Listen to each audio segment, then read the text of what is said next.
Okay, guys, today's date is May 31st, 2025. We've just completed our story about Ebenezer Hearn, and our next story is about a family that lived here about 125 years ago.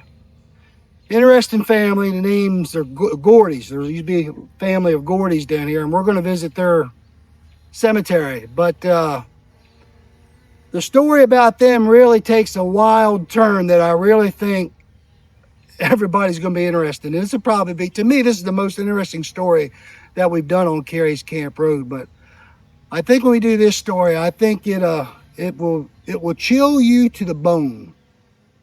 Okay, so I'll see you guys down at the grave.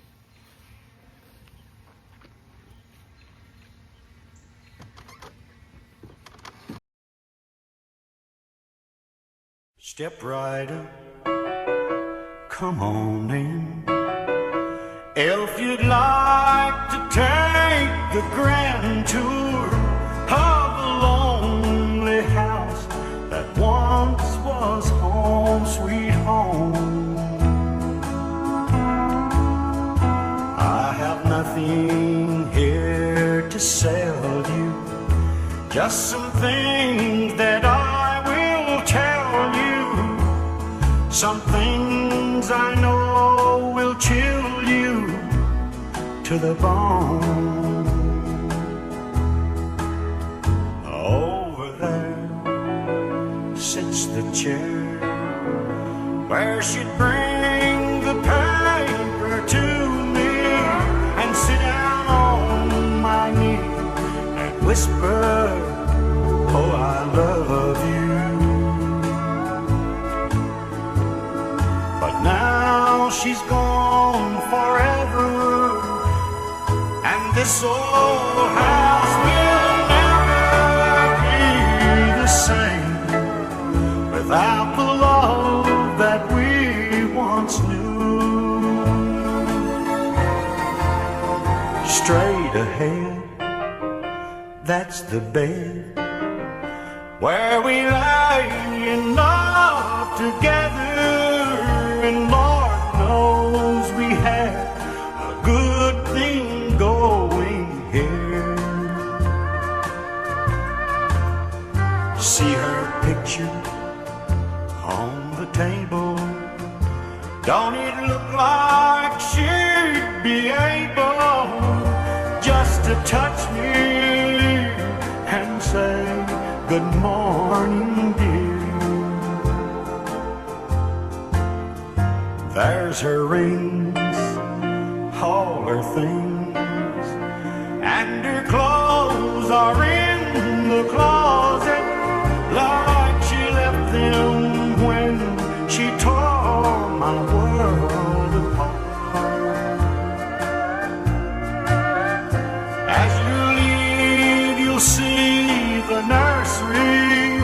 Oh, she left me without mercy, taking nothing but her baby and my heart.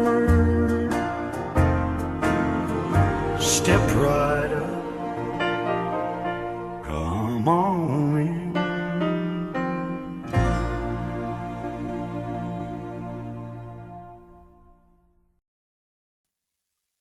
Okay, guys, we're still on our Carey's Camp Road series tour, and we're not actually on Carey's Camp Road, but we can see it.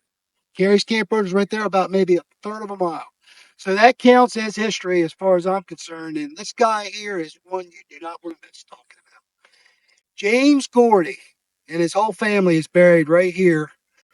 But he's got a good story to tell. And my son Bryce has done a lot of looking up of the history on him, and he's going to help us explain it. So, Bryce, thank you. You're welcome. And before you tell us the story, but I think a lot of people are going to be surprised what you hear today. But Bryce, why don't you tell us a story about James Gordy? All right. So here in this cemetery, this Gordy family cemetery, lies James McFadden Gordy. He was born on August 10th, 1866, and he was hung and Georgetown, Delaware, on June 11th, 1897. James Gordy was born to a prominent family around the Laurel area, the Gordy family. His father was Peter Benton Gordy, and his mother's name was Rebecca Collins Gordy from the Collins family of Gumboro. And the Gordy family, like I mentioned, is around Laurel. So if you're familiar with the Gordy Road area, that would have been the area where the Gordy family would have lived. In fact, his grandfather is buried at a cemetery close to the intersection of Salt Barn Road and Old Stage Road. There's a little cemetery there in the field, and that's an extension of his family. So James Gordy was born child number 8 out of 9 kids right here in this area, roughly considered Gumboro, or even to some newspaper articles, Whitesville. His parents, this would have been his parents' farm, and his parents' house would have been somewhere between here and the church right there, back where the Ebenezer Hernstone is, Little Hill Church. So James Gordy, eventually he grew up, and he married himself a nice young lady by the name of Sally Penwell. And they settled over in the Gravel Hill area, somewhere between Georgetown and Milton. And they had themselves at least 3 kids that I know of. And I couldn't tell you the names of all of them. But out of his kids, at least only 2 of them have survived to adulthood. So James Gordy is a shady character. He was what I would describe his antics as making him a swindler. James Gordy had a reputation of traveling around all the big cities in the area, where he's trying to rip off people and con them out of some money. There's some stories of where he traveled to F Street Northwest in Washington, D.C., where he's going door to door trying to sell some paintings. And there's even an article I found out of a newspaper in Pittsburgh where he was teaching a class on touching up photographs and colorizing them. And so he would host a first class with him and his buddy. They would collect all the money and run one class. And then there might be 2 or 3 more classes promised, and they wouldn't show up.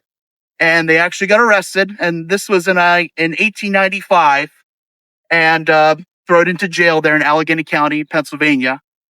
And so he had this shady character of just traveling around and between New York City, Philadelphia, all the local cities to this area. Where we are in Delaware, we have this amazing proximity to all these major U.S. cities, and it made it pretty easy for him to get to all these cities and bounce around. And if he's wanted in one area, he can go to another city where he's not really being pursued under his suspicious nature. But over in Gravel Hill, he owned a farm and owned a house there. And where the story happens, he had a tenant family that was living there, that was living in the house and taking care of the farm. So here's where the actual story begins.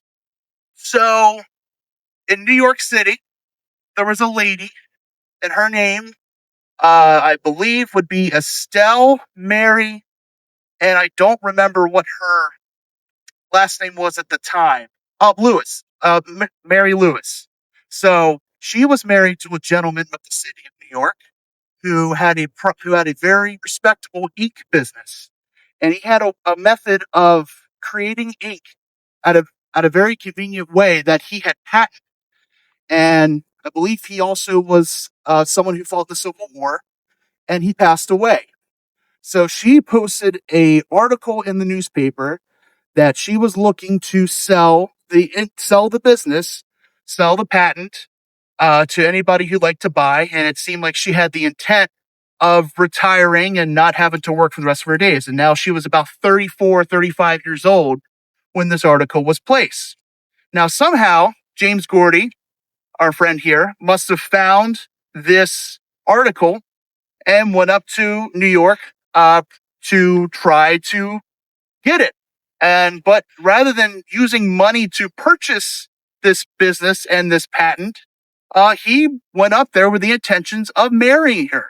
So I'm not sure exactly how long he had been trying to court her or how long he'd been in contact with her, but we know that he goes to New York City and meets with this woman, and somehow he stole her heart, or found some way to convince her to go along with this.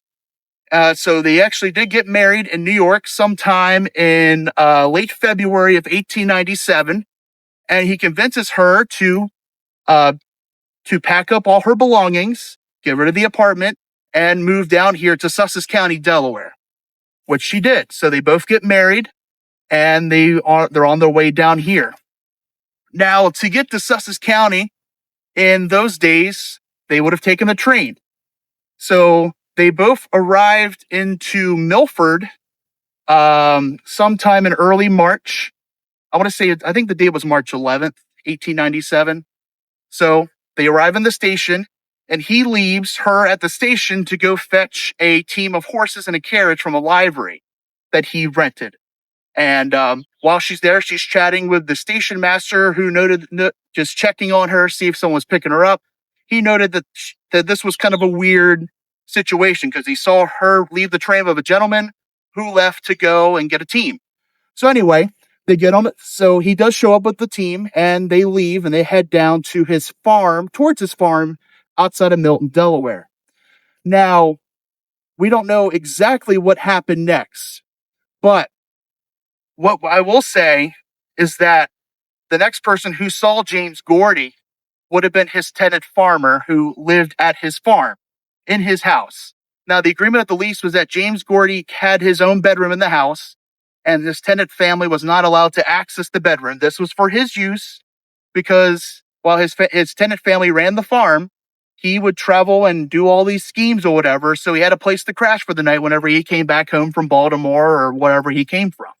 So he showed up with this team of horses, and I believe it's Harvey Messick was the gentleman who lived there. And he showed up with these horses, and he's like, what are these horses for? And he said, well, I bought this from a gentleman in Baltimore, and I'm going to take them to sell them to a fella in Bridgeville tomorrow morning. And he showed up. His trousers were very muddy. He had a claw hammer, I believe, with him, but no suspicion of anything that happened at this point. Now, nobody knew about this woman that he just married and brought down. It was just him. But anyway, he went to bed, woke up the next morning, and he went up to Milford to return the horses up there, while he told the tenant family he was going to Bridgeville. Now, this next morning, let's call it March the 12th. There's two fishermen out in Milton, and they're going down Broad Creek River, which flows out into the ocean. They're going out fishing for the day.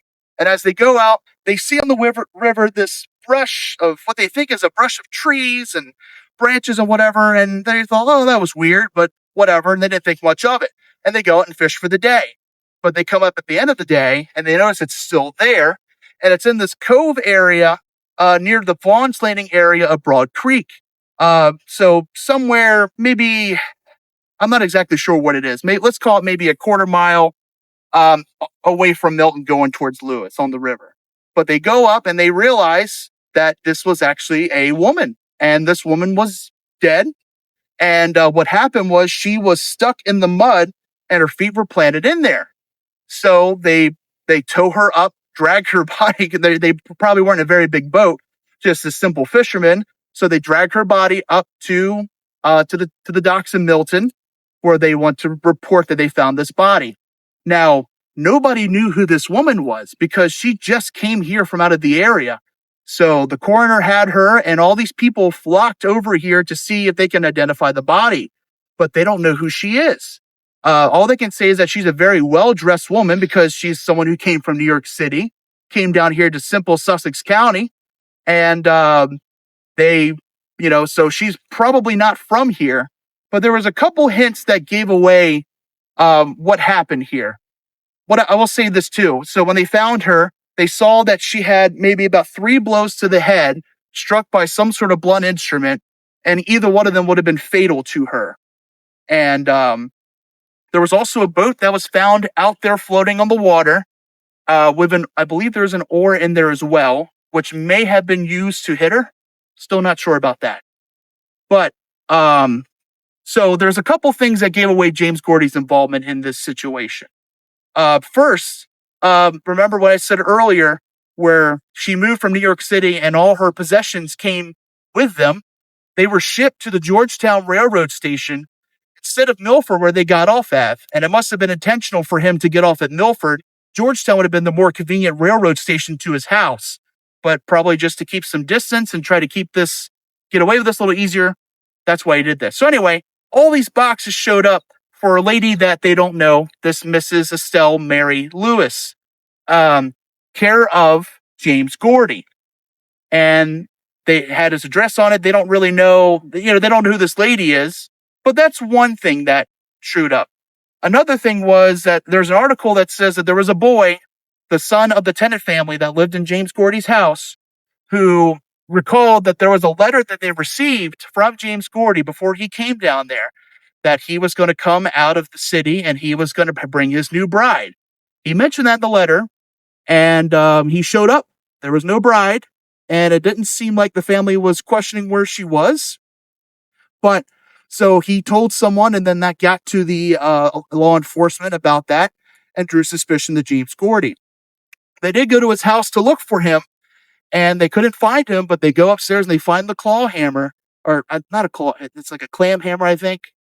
And that gave it away. And then they found a glove that seemed to fit a woman of her stature. So a very nice glove. And so now they're looking for Gordy, but Gordy's nowhere to be found. But bring our story right here to this very area. James Gordy's mother was still alive at the time, and she lived here at the family farm. And so the search party came down here to look for Mr. Gordy. And they go up to the house. They ask her if she knows where he is, and she said, "Oh, I think he's in the back of the house or something. He's in here. He's just not in this room." But a gentleman part of the party said, "Look, there's Gordy running down the road." And so they chase him down, and they eventually catch up to him where he surrenders. And supposedly the newspaper article said, "I did not hurt that woman." Even though he wasn't prompted about anything, he said, "I did not touch that woman. I did not hurt that woman." Which, not a good clue if you're trying to prove your innocence here. There's another article that I've read where they said that James Gordy was hiding beneath the Little Hill Church, but that's only one article I've seen. I haven't found any other article that agrees with that. The main story is that he was running down the road, so perhaps in the direction of the church, and they chased him down. There's another rumor that he might have been trying to cross the state lines into Maryland, and where we are in Delaware, we're probably about, would you say, 5 miles from the Maryland-Delaware line? But maybe checking in with his mom before he head out. So anyway, they get James Gordy. They bring him in, and he's refusing to talk. He maintains his innocence. "I didn't do anything. I have nothing to do with that woman. I don't know her." So he is now being held in Georgetown at the prison, or not, well, I guess it wouldn't be a prison. It would be Sheriff's office. some sort of sheriff's office holding cell there. And then they decide to have this court case for him. Now, at this time, they push out the newspaper articles of this story, and it went out nationwide. This story gained a huge traction, comparing James Gordy to H.H. Holmes, who would be like a serial killer of that day. They said that during his trial in Georgetown, there were 3,000 people in the circle there to come and listen and hear what's going on, because this doesn't happen every day in Sussex County. Sussex County is a very quiet area with family farms, and so this is a lot of excitement. The last hanging that would even happen in Delaware would have been about 20 or 30 years prior to this time. So it's been a while. So the prosecution presents all their evidence, the glove, the hammer. There's people who testified that nearby where the boat was, or where the incident happened in the water, that he heard a stagecoach driving by, and there was a detective that traced carriage tracks for about 5 miles, but just shy of where he lived. There was a lot of circumstantial evidence that really helped the jury to be convinced that James Gordy is the guy who definitely did this. The only witness that was called by the defense to the stand was a doctor who was trying to say that that water in the lungs does not prove a drowning, but that was about it. So, as you can imagine, when the verdict was handed down, guilty. and he was sentenced to be hung at Georgetown on June 11th at about high noon. I think it's high noon. And this would have been right behind the courthouse today, right there near the circle. So all these newspaper articles show all these stories of people coming in to visit. His brothers were coming in and they were weeping together and they were singing all these hymns together. There's even a article from his mom who expressed her disappointment in her son and said that he'd always had been messed up in the head, and basically explained that she couldn't go see him in Georgetown from here in Whitesville, Gumboro area because of a heart condition, and she couldn't handle a carriage ride all the way to Georgetown. There's even stories and rumors coming out about how his first wife, Sally right here, who I forgot to mention, she died 1894, 1895. And they also had a child that died young too. And there are stories how that he put out life insurance policies on his children and his wife, and they died under mysterious circumstances. His father also died under mysterious circumstances as well. If you look at his death certificate, they said that his cause of death was for heart palpitations, which, according to an article I read from Phil Martin, who's from the Milton Historical Society, he said that really meant they didn't really know why he died. I did find a newspaper article saying that his father died carrying a dinner plate to the table and he just dropped and passed away suddenly. But there's suspicion that James Gordy might have poisoned his father to probably receive an inheritance of money that can finance all his crazy stuff that he's done. And with the life insurance policy on his wife and at least one of his children, he could have gained money from them as well when they died. I have no way to prove that, but that's what the newspaper articles were telling. So let's get to the hanging. So June 11th, 1897, this is the day of the execution. James Gordy is to die by hanging near the Georgetown Circle at the gallows. So James, there is a strong interest in this case. Like I mentioned, it's been about at least 20 years since a hanging. And there was people interested as far north as Wilmington, Delaware, and as far south as near the Bay Bridge Tunnels, Virginia, to come and witness this hanging coming in on the train. And there's also strong suspicion of a mob lynching that wants to happen to Gordy. And so they decide that they will actually execute him sooner. And so he walks up onto the gallows. He has his hunting party that hunted him actually lined up to be his pallbearers for his stone. All these local ministers came and prayed with him and sang some songs. He gave a nice worded speech to the crowd, which is quoted in the newspapers in high detail. And then, So you're talking about right before they hung him? Right before they hung him, he's giving this speech? yeah, they asked him if he had any last words. Okay. And he gives this speech. I don't have it memorized, but it is quoted in the paper. And then they put the cover over him and they put him on to the noose. And they said right before he died, he sang this camp meeting song, Angels Hovering Round. There are angels hovering round, with the vigor of attending a lively camp meeting of the day, similar to Carey's camp. And then at about 10:25, I believe, 10:30, 10:25 a.m., the noose dropped and he strangled and he hung in it for about 9 minutes. And they determined that his neck was not broken from the hanging, but that he died from strangulation. They placed Gordy's body in a coffin and they put him on some sort of carriage or hearse carriage. And then he was taken down here to Gumboro for his funeral and to be buried right here in this cemetery.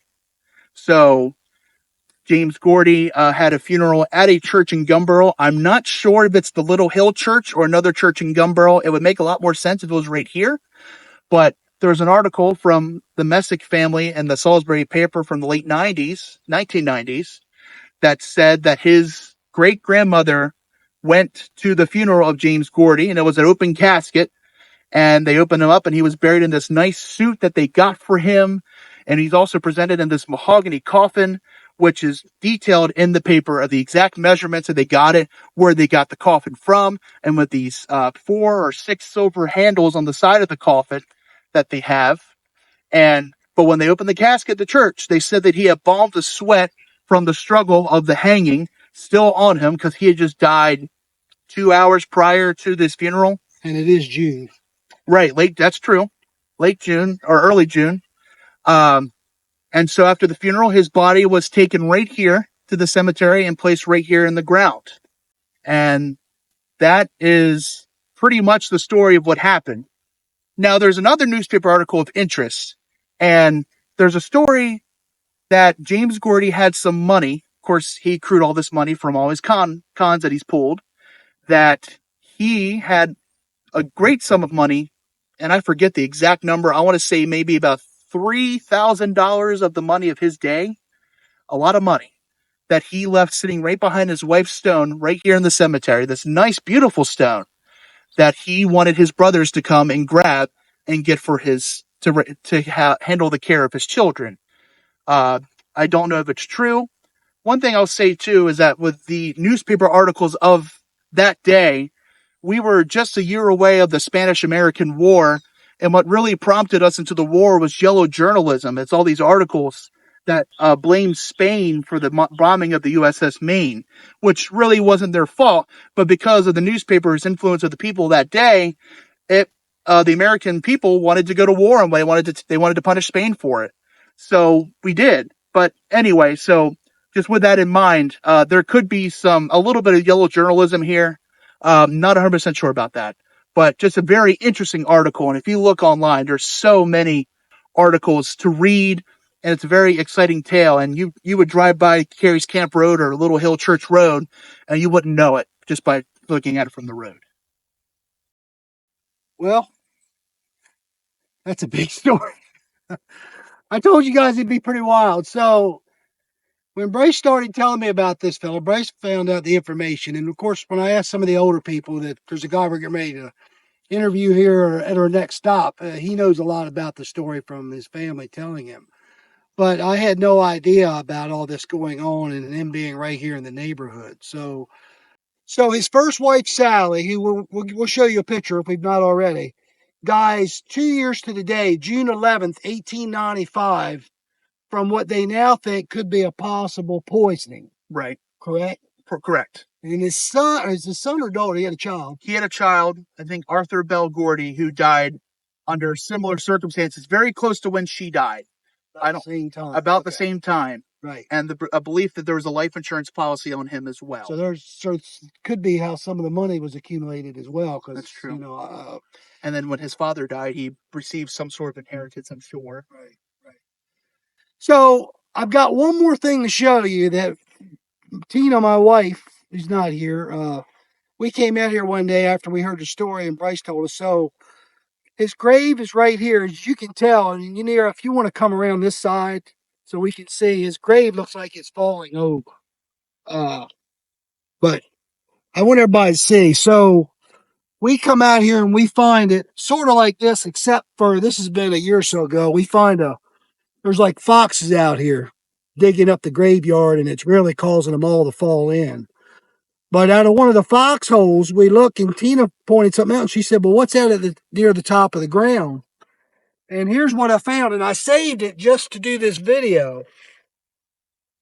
And I'm going to pour it out here, and I'm not, it's not in the best of shape, but it's definitely the handle to the gravestone. I'm sorry, it's the handle to the coffin, to his coffin, because it was at the bottom of his hole and a fox drug it up. So there would have been a wooden piece that would gone here and probably gone all the way through to hold that on there somehow. I think it went like that. Yeah. But so anyway, I'm leaving this here today. I'm putting it back. I just thought it'd be neat to save it for the story.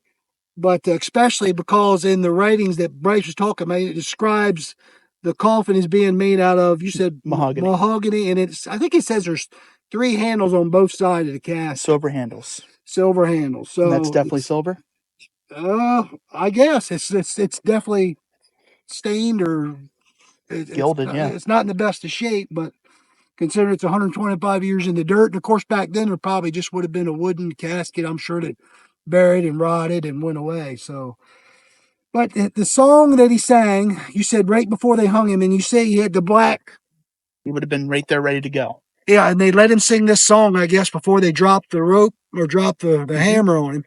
So when we go to our next stop, we're going to play this song because I'd never heard it before, but I thought it would be a neat song to play. So that's all about the Gordy family. Definitely probably started out pretty well like most weddings and families, and but this one here was definitely a dirty deal. So thanks, guys. We'll see you at the next stop.